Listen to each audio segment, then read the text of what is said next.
People always tell me when you work, it's like everything is like an orchestra. You could tell everything about a restaurant by the way it feels like the shift.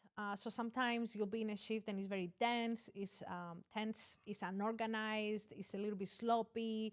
People are running with their head cut off, and that's part of the culture.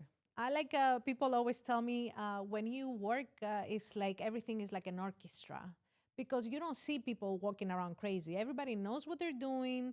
They have their tasks. They know what to focus on. And all I do is just keep motivate them throughout the shift. And I keep pushing the standards, the structure, and the purpose of the day.